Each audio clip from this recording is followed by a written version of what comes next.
صيحة الأمس والتي تضج فيها وسائل الإعلام اللبنانية والعربية، والتي تؤكد المؤكد وما كنا نقوله حول بعض هذه الطبقة السياسية وإدمانها على الارتهان للخارج وجهوزيتها لتتجند لخدمة المشاريع الخارجية الغربية والعربية ومطامع أولئك تلك الأنظمة في لبنان.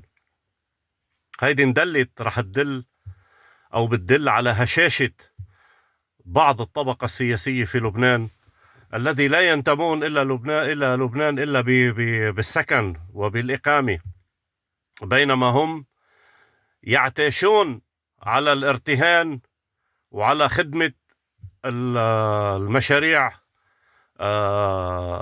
التي تتهدد لبنان. هؤلاء لا يتقنون إلا الخيانة.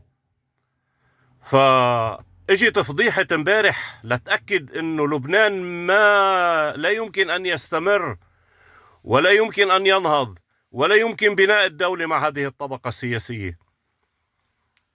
هؤلاء المرتزقة الذين يعتاشون على مصالح الخارج في لبنان، والذين يقدمون أنفسهم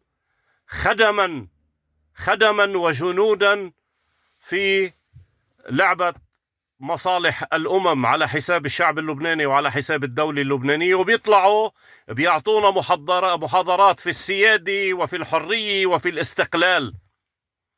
هل مع هذه الطبقة من المنافقين يمكن أن يكون لدينا أمل في بناء لبنان؟ يمكن أن يكون لدينا أمل في حماية حاضرنا ومستقبل أولادنا؟ أي دولة عم تتحدثوا عنها أنتو؟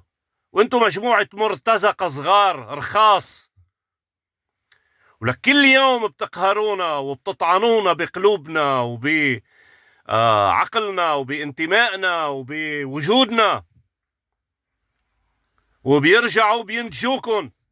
هؤلاء الجمهور المقسم بيناتكم، واللي عودتوه امتهان الذل وامتهان الكرامة وبيع قضيته وهويته وأرضه وانتمائه.